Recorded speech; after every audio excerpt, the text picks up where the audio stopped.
Hello दोस्तों, कैसे हैं आप सभी। आप सभी का ही हार्दिक स्वागत और हार्दिक अभिनंदन करती हूँ मैं प्रीति मंडयाल आपके अपने चैनल पॉकेट पढ़ाई पे, प्रीति मंडयाल पे, इंग्लिश लिटरेचर पे। तो सबसे पहले अभी की वीडियो लाइक कर लो, क्योंकि एज यूजुअल वीडियो रहने वाली है झक्कास with lots of love, blessing, tips, tricks कि आपको पढ़ते पढ़ते याद हो जाए। और हमारे चैनल को सब्सक्राइब कर लो ताकि आगे भी आपको सब पता लगता रहे जो जो वीडियोस हमारी हैं।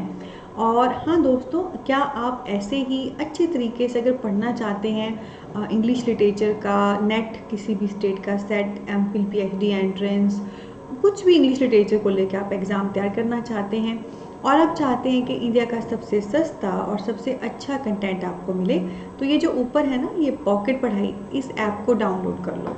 इसका लिंक भी नीचे वीडियो के डिस्क्रिप्शन में दिया गया है, जहाँ पे इंडिया का सबसे अच्छा और सबसे सस्ता content, video, lecture, course, books आपका वेट कर रही हैं। और साथ में दोस्तों, हमारा व्हाट्सएप नंबर भी वीडियो के डिस्क्रिप्शन में है। कोई भी आपकी क्वारी हो, आप हमें वहाँ पे संपर्क करें। मैं और मेरी टीम आपको बहुत अच्छे से ज़रूर गाइड करेगी, जितना भी हमसे बन पाएगा। और बहुत खूबसूरत परिवार है आपका अपना, हमारा अपना, पॉकेट पढ़ाई का, प्रीति मंडयाल का, फेसबुक, इंस्टा, टेलीग्राम पे, उन्हें भी फॉलो करें। लिंक इसी वीडियो की डिस्क्रिप्शन में है। तो सारी प्रमोशन फिर हो चुकी है एंड आई होप जो जो मैंने बोला आप फॉलो कर लेंगे। तो आइए दोस्तों, अब आगे बढ़ते हैं। आपको पता है, जब कभी ऐसा फ़ोटो आता है तो ये हमारी बिगिन होती है किसी नई यूनिट की या किसी नई एज की। ठीक है, तो फिलहाल आज दोस्तों हम एक नई एज शुरू करने जा रहे हैं। ठीक है, वो कौन सी एज है, आइए उसे एक्सप्लोर करना शुरू करते हैं। पर उससे पहले मैं बता देती हूँ, आप पढ़ रहे हैं इंडिया की नेशनल अवार्डी विनर प्रीति मंडयाल से, जो है English literature NTA UGC net expertise, और 17 सालों से इस फील्ड में अपने जो है योगदान दे रही है। हो सकता है आज से 10 साल बाद आप इस वीडियो को देखें तो 27 साल हो चुके होंगे। तो आइए करना शुरू करते हैं। तो दोस्तों, आज जो हम देखने वाले हैं that is basically our Augustan age. ठीक है, जस्ट पीछे अभी हम अपनी रिस्टोरेशन के एज करके हटे हैं और आज हम करेंगे अपनी अगस्तन एज। ठीक है, और आप सब जानते ही हैं, जब कभी हम कोई एज करते हैं तो बिल्कुल शुरू में मैं आपको बताती हूँ कि उस एज का टाइम पीरियड क्या था, उस एज को वो उस एज से क्यों कहा गया या उसकी क्या खासियतें थी। तो दोस्तों, इस एज का टाइम पीरियड जो है बेसिकली 1700 से 1800 तक है और इसे हम age of prose and reason कहते हैं। ठीक है, कब से कब समय है अगस्तन एज का, 1700 से 1800 तक है और हम इसे कहते हैं age of prose and reason. ठीक है, आइए अब ये चीज़ें मैं आपको एक एक करके अच्छे से समझा देती हूँ। सो अगस्तन एज, एक तो इसका समय 1700 से 1800 तक है। देखो, पिछली एज 1700 के आसपास ही क्लोज हुई थी और आप सब जानते हैं हम हर एज को बहुत ही सिस्टमेटिक वे से क्रोनोलॉजिकल ऑर्डर में कर रहे हैं। पहले हमने चौसर की, फिर एलिजाबेथन, फिर जाकोबियन, फिर पुरितन, फिर रिस्टोरेशन, और वो करते करते क्रोनोलॉजिकली प्रॉपर सीक्वेंस में बढ़ते बढ़ते अब हम अपने अगस्तन एज की ओर आ चुके हैं। ठीक है, सो अगस्तन एज का समय है दोस्तों 1700 से 1800 तक। और दोस्तों, इस एज की खास बात क्या है, इसको हम age of prose and age of reason कहते हैं। ठीक है, क्या कहते हैं, age of prose and age of reason. तो सबसे पहले मैं आपको ये बता देती हूँ कि हम इसको एज ऑफ प्रोज या एज ऑफ रीज़न क्यों कहते हैं। तो प्रोज और रीज़न की एज ये है। ठीक है, देखो, प्रोज होता है जो हम पैराग्राफ में चीज़ें लिखते हैं। तो पैराग्राफ में हम क्या क्या लिखते हैं, नॉवेल्स लिखते हैं, ऐसे लिखते हैं, क्योंकि जो पोइट्री होगी उसमें तो वर्ड्स होगा, है ना। जब कभी आपके सामने पोइट्री होती है तो पोइट्री वर्ड्स होता है, उसमें एक रिदम होती है, उस वजह से वो पैराग्राफ वर्ड्स बन जाते हैं। पर जो आपके नॉर्मल पैराग्राफ हैं, जैसे एसेज हैं, नॉवल हैं, उस प्रकार की चीज़ें लिखना जिसमें नॉर्मल पैराग्राफ हैं जो राइम नहीं कर रही हैं, उसे हम प्रोज कहते हैं। तो इस एज की खास बात क्या है, ऐसी चीज़ें इस एज में भर भर के हुई हैं। अगस्तन एज में आपको पोइट्री बहुत कम मिलेगी या मिलेगी ही नहीं, पर आपको जो प्रोज वर्क हैं, पैराग्राफ वाले प्रॉपर वैसे वर्क देखने को बहुत मिलेंगे। ओके, और साथ में इससे हम कहते हैं एज ऑफ रीज़न। रीज़न होता है कारण। ठीक है, तो इस एज में जो भी वर्क लिखा गया है वो सिंपल इमेजिनेशन से क्रिएटेड वर्क नहीं है कि आपने सिर्फ सोचा और आपने उसको शब्दों में ढाल के लिख दिया, नहीं। ठीक है, बल्कि वो वर्क है कि आप जब कभी कोई चीज़ लिख रहे हो ना, आप प्रॉपर उसके बैक में जाकर उसका रीज़न भी देख रहे हो, आप रीज़न भी देख रहे हो कि वो चीज़ क्यों हुई है, उसको पूरा टाल मटोल रहे हो, ठीक है, उसको पूरा एनालाइज कर रहे हो, ठीक है, फैक्ट्स पे फिगर्स पे ध्यान दे रहे हो, और फिर उसके बाद जिस फाइनल रिजल्ट पे आप पहुंचते हो उस आधार पे आप अपना वर्क जो है लिख रहे हो, ठीक है। तो ऐसा ही नहीं है कि सिर्फ इस पे प्रोज लिखा गया, जो भी प्रोज है वो काफ़ी सोच समझ के हर चीज़ को मद्देनज़र रखते हुए लिखा गया, ठीक है। हर चीज़ के पीछे जो रीज़न है, कारण है, फैक्ट्स हैं, उनको माइंड में रखा गया और उसको प्रॉपर एनालाइज किया गया, फिर चीज़ें सोची गई, फिर स्टोरी लाइन, प्लॉट कंस्ट्रक्शन और सब किया गया, वर्क लिखे गए, ठीक है। सो अगस्त्यन एज में दोनों चीज़ें मिलेंगी, प्रोज भी भर भर के मिलेगा और कैसा प्रोज जो रीज़न के साथ है, कारण के साथ है, ऐसे ही नहीं कुछ इमेजिनेशन करके लिख दिया है, बल्कि प्रॉपर सोच समझ के जो है लिखा है, ठीक है दोस्तों। तो ये थी हमारी अगस्त्यन एज की इंट्रोडक्शन, ये 1700 से 1800 तक है और हम इसको क्रमशः एज ऑफ प्रोज और एज ऑफ रीज़न कहते हैं। क्यों कहते हैं मैंने आपको बता दिया, ये एक एक पॉइंट है गागर में सागर। तो आगे बढ़ने से पहले एक चीज़ बता देती हूँ, आपने गूगल कर लेना है अगस्त्यन एज को, नॉर्मल गूगल करोगे इसके टाइम पीरियड और इसको प्रोज और रीज़न कहते हैं, इसके अलावा भी कुछ खास बातें निकल जाएंगी जो एग्ज़ाम ओरिएंटेड होगी, आपके काम की होंगी और आपने उसे नोट डाउन कर लेना है, ठीक है। बहुत सारी चीज़ें खुलेंगी, बिल्कुल टॉप पे जो 4 से 5 लाइनें खुलती हैं बस वही आपने करनी है। उसके बाद दोस्तों अब हम बारी बारी से इसमें जो है इस एज के राइटर करना शुरू कर देंगे। तो सबसे पहले हैं दोस्तों आपके सामने ये राइटर, ठीक है। ध्यान से देखिए, जैसे साइड पोज खिंचाया है हमारे, वाह बहुत अच्छी बात है।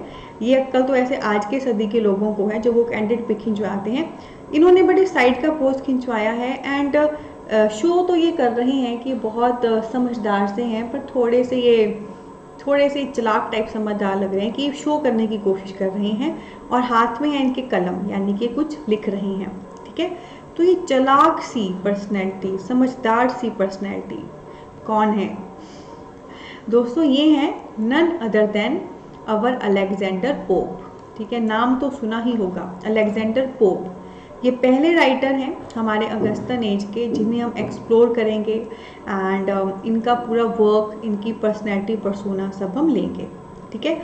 तो इससे पहले कि इनको मैं शुरू करूं, जो मैंने कहा ये चालाक भी हैं और समझदार भी हैं, तो यही चालाकी और यही समझदारी आपको इनके वर्क में देखने को मिलेगी, ओके।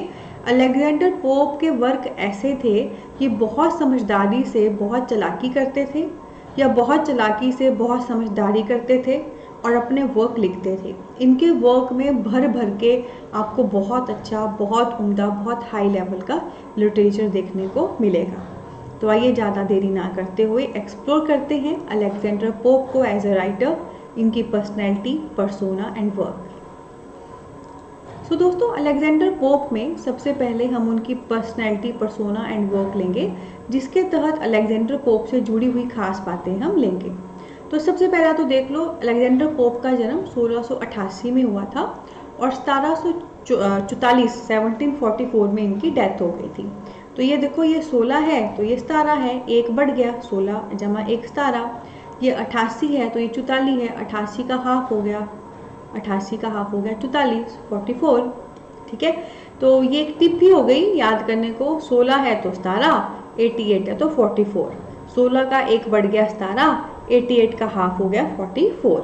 1688 में पैदा हुए, 1744 में डेथ हो गई, ठीक है।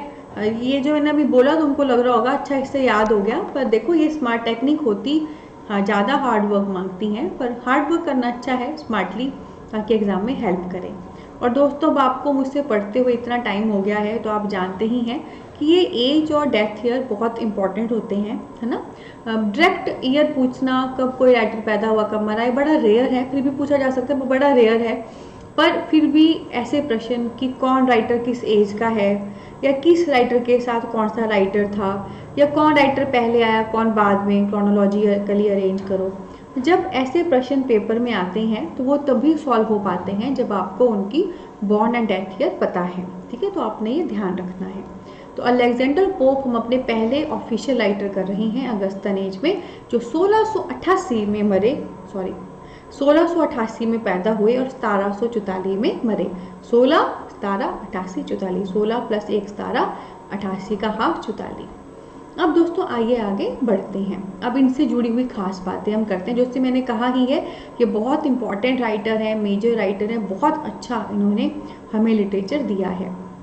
तो दोस्तों एक तो हम इनको डेजिग्नेट करते हैं ड्राइडन के पोइटिकल सन की तरह, यानी कि हमने इनको एक चीज़ कही हुई है कि ये ड्राइडन के पोइटिकल सन थे। कहने का मतलब हम किसी का बेटा क्यों कहते हैं किसी को, जब वो उसकी तरह काम करे। ठीक है, तो अलेक्जेंडर पोप का जो स्टाइल है वो ड्राइडन की तरह था। जॉन ड्राइडन हम पीछे पढ़ चुके हैं एज अ राइटर, ऑलरेडी उसके वर्क ले चुके हैं पिछली एजेस में। तो ड्राइडन के पोइटिकल सन थे, यानी कि जो लिखने का स्टाइल ड्राइडन का था सेम अलेक्जेंडर पोप का था, वो लेवल था। ठीक है, ड्राइडन भी एक मेजर राइटर थे, एक लेवल था उनकी राइटिंग में, सेम वो लेवल अलेक्जेंडर पोप की राइटिंग में था। ओके, तो हम अलेक्जेंडर पोप को ड्राइडन का पोइटिकल सन कहते हैं। उसके बाद इसे हम कहते हैं पोएट ऑफ ग्रेट नेशन। ठीक है, कि जो अलेक्जेंडर पोप हैं वो ग्रेट नेशन के पोएट थे, यानी कि वो कोई छोटे मोटे देश के कवि नहीं थे, वो महान देश के कवि थे। यानी कि उनका वर्क भी महान है। क्यों महान है? क्योंकि वो एक महान समय को बिलोंग करते थे। मैं हमेशा एक बात कहती हूँ, जैसा होगा तन वैसा होगा मन, वैसी होगी लेखनी। यानी कि जो आपके आसपास का माहौल है, उसकी छाप जो आप पे पड़ रही है, वैसा ही आप लिखोगे। तो अगर आपने ग्रेट वर्क कोई लिखा है ना, तो आपके आसपास का माहौल भी ग्रेट है, आप एक ग्रेट नेशन की पैदावार हो। ओके, और पोप का वर्क ग्रेट था, तो इसलिए कहते हैं कि वो ग्रेट नेशन का पोएट है, कि उस समय नेशन के हालात भी अच्छे थे, नेशन भी सही स्थिति में था, वो भी सही स्थिति में अच्छा लिख पाया। उसके बाद दोस्तों इनके वर्क में आपको सैटारिकल और वर्स दोनों देखने को मिलेगा। ये सैटायर के मास्टर थे, ठीक है, और बहुत अच्छे से वर्स को डिक्टेट करते थे। ठीक है, तो ये सैटायर के मास्टर थे, यानी कि भर भर के आपको इनके काम में सैटायर देखने को मिलेगा। सैटायर यानी कि जब हम किसी का मजाक बनाते हैं, फन करते हैं। ठीक है, और ये बहुत खूबसूरती से वर्स को डिक्टेट करते थे। डिक्टेट होता है लिखना, वर्स हो गया जिसमें रिदम है, पोइट्री, तो रिदम वाली चीज़ लिखना, पोइट्री लिखना, डिक्टेट करना। ठीक है, और ये अनडिस्प्यूटेड उसके मास्टर थे, यानी कि कोई डाउट ही नहीं है, आप इस पर कोई डाउट ही नहीं कर सकते, कोई लड़ाई नहीं लड़ सकते। वो सैटायर के मास्टर थे और वर्ड्स को बहुत अच्छे से डिक्टेट करते थे। ठीक है, समझ रहे हो ना मेरी बात, कि सैटायर के मास्टर है, इनसे अच्छा सैटायर लिखना पॉसिबल नहीं था। द वे वो मजाक करते थे, कैसी वोकैबुलरी यूज़ करते थे एंड कैसा लिखते थे, और वर्ड्स को डिक्टेट करने में भी मास्टर थे। जैसे पोइट्री चलो लिखते तो सभी हैं, पर एकदम कोई अच्छे से रिदम ला पाए और उसमें अच्छी सी मीनिंग भी हो, वैसी पोइट्री लिखना मुश्किल होता है ना। रिदम तो कई बार क्या होता है, आपके पास अल्फाज बहुत अच्छे हैं, आप लिख बहुत अच्छा सकते हैं, पर आप उसमें रिदम नहीं ला पाते, है ना। पर कई बार आप रिदम ला सकते हैं पर आपके अल्फाज इतने अच्छे नहीं होते। तो इनमें बहुत अच्छा मिक्सचर था, रिदम भी थी और अल्फाज भी थे। तो वर्ड्स को डिक्टेट करने में भी ये मास्टर थे। उसके बाद दोस्तों ये जो बाकी एज के राइटर्स हैं उनके लिए ये रोल मॉडल थे। तो ये तो कहने की जरूरत ही नहीं है, ये खुद में इतने महान थे, तो इनकी महानता से बहुत लोग इंस्पायर हुए हैं, इनका स्टाइल लोगों ने फॉलो किया, देखा, एंजॉय किया। तो अपने एज के बाकी राइटर्स के लिए रोल मॉडल थे। इसके अलावा दोस्तों इनके वर्क में इनकी एज की स्पिरिट देखने को मिलती है ना। ये मैंने शुरू में ही कहा, जैसा होगा तन वैसा होगा मन, वैसी होगी लेखनी। तो ये ऑब्वियसली इनकी एज का जो जो था, जो जो उन्होंने फील किया, महसूस किया, उसको उन्होंने बहुत अच्छे से अपने वर्क में लिखा। ठीक है, तो इनकी एज की जो स्पिरिट है, इनकी एज की जो आत्मा है, वो इनके वर्क में बहुत अच्छे से देखने को मिलती है। वैसा वैसा इन्होंने रिप्रेजेंट किया है।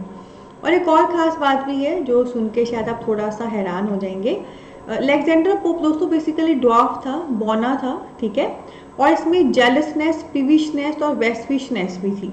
ठीक है, जेलस का मतलब तो आपको पता ही है, जेलसी करना। पिविश और वेस्पिश शब्द मैं आपको घर से जो है गूगल करने को दे रही हूँ, इनका निकालना। तो अलेक्जेंडर पोप ना ड्वार्फ था, ये बौना था, इसकी हाइट बड़ी ज़्यादा नहीं थी। ठीक है, मैं वैसा भी नहीं बोलूँगी कि बहुत ही बौना था, पर हाइट इसकी बहुत छोटी थी, और इसमें जेलसी भावना भी थी। ठीक है, पिविशनेस भी थी, वेस्पिशनेस भी थी। इसका मतलब पता क्या होता है? जेलसी तो चलो आपको पता ही है, पर पिविश और वेस्पिश का अपने शब्दों में हल्का सा बता देती हूँ। जैसे कई लोग ना, जैसे दूसरों से कैसे इरिटेट होकर कैसे उस पर गुस्सा निकालते हैं अपने वे से। जैसे मैंने कहा अलेक्जेंडर पोप सटायर बहुत अच्छा लिखते थे। तो वो क्यों लिखते थे अच्छा, उनको तो कोई चीज़ बुरी लग गई ना तो लग गई, फिर हम उसको बैंड बजा देते थे अपने तरीके से। तो कमीनेपन वाली नेचर थी उनकी, ठीक है। तो ये जो महान राइटर हैं इनका हाइट कम थी, जेलसी भावना भी इनमें थी, एंड पिविशन वेस्पिश भावना भी इनमें थी। जेलसी तो आपको नाम से पता लग गया, पिविशन वेस्पिश आप सर्च करिएगा आपको पता लग जाएगा। लिटिल मैन, ड्वार्फ मैन जिसमें जेलसी है, पिविशनेस एंड वेस्पिशनेस है। इसके अलावा दोस्तों ये हमारे एक फ्रेंच क्रिटिक थे, फ्रेंच राइटर क्रिटिक थे बोइलियो, उनसे ये बहुत इंस्पायर थे, ठीक है। तो देखो अलेक्जेंडर पोप अपनी एज के राइटर के लिए रोल मॉडल हैं, पर खुद इनके रोल मॉडल कौन है, बोइलियो, ठीक है। और बोइलियो कौन है, बोइलियो दोस्तों एक फ्रेंच क्रिटिक थे, फ्रांस के क्रिटिक थे।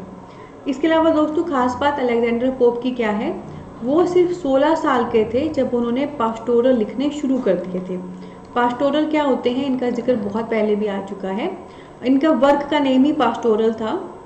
अब पास्टोरल क्या होती हैं, ऐसी कविताएं जिसमें हम गाँव की थीम की बात कर रहे हैं, भेड़ गडरिये की बात कर रहे हैं, रस्टिक लाइफ की बात कर रहे हैं, ठीक है। तो 16 साल की उम्र में ही इन्होंने पास्टोरल जैसी पोएम्स लिखनी शुरू कर दी थी, जिसमें गाँव की थीम है, रस्टिक लाइफ है, भेड़ गडरिये की थीम है ना। तो कितना कुछ देखो दोस्तों इस स्लाइड में हमें पता लगा। ये एक एक पॉइंट अलेक्जेंडर पोप का एक एक एमसीक्यू है, इकट्ठा भी आ सकता है और अलग अलग भी, ठीक है। इसके अलावा दोस्तों ये भी कुछ खास चीज़ें हैं अलेक्जेंडर पोप के लिए जो एक एक पॉइंट एक एक एमसीक्यू है, पर इसे मैं लूँगी आने वाली क्लास में, और उसके बाद अलेक्जेंडर पोप के मैं पूरे वर्क भी आपके साथ लूँगी। तो फिलहाल मैंने अगस्ता एज को गूगल करना है वो तो बोल ही दिया, अलेक्जेंडर पोप को भी अभी ही बोल देती हूँ गूगल कर लो। हालांकि कुछ लेक्चर समर्पित रहने वाले हैं पोप को, एक ये और आगे भी, जिसमें हम इनकी पर्सनैलिटी पर्सोना को लेंगे, इनके वर्क लेंगे, पर आप अभी कर लो। ऐसे जब राइटर फिनिश हो जाता है तब मैं कहती हूँ कर लो, पर आप अभी कर लो। इसके अलावा कौन सी चीज़ें करनी है, ड्राइडन आप ऑलरेडी पहले ही गूगल कर चुके हो, ठीक है। ये जो बोइलियो राइटर हैं इनको गूगल कर लेना, जो फ्रेंच क्रिटिक हैं। पास्टोरल भी पिछले एजिस में कहीं ना कहीं आया है, तभी आपने गूगल कर लिया होगा, ठीक है। तो ड्राइडन जैसा राइटर या पास्टोरल ऑलरेडी गूगल हो गया है, आपने कर लिया होगा पिछले एजिस के अकॉर्डिंग, और ये आपने जो है बोइलियो गूगल कर लेना है, अलेक्जेंडर पोप, ठीक है। तो कैसा लगा दोस्तों आपको सेशन, आई थिंक आप अब आपकी आत्मा अगस्तन एज में घुसनी शुरू हो गई है, एंड उसके राइटर्स उसके वर्क लेने के लिए आप तैयार हो, ठीक है। ध्यान रखें ये एक एक पॉइंट एमसीक्यू है, अलग अलग भी आ सकता है और इकट्ठा भी। बहुत सारा प्यार, ब्लेसिंग। आई होप सेशन आप लाइक कर चुके हैं और चैनल को सब्सक्राइब कर चुके हैं, और एक पॉकेट पढ़ाई ऐप डाउनलोड कर चुके हैं। माइंड ब्लोइंग कोर्स आपका इंतज़ार कर रहा है। Take care.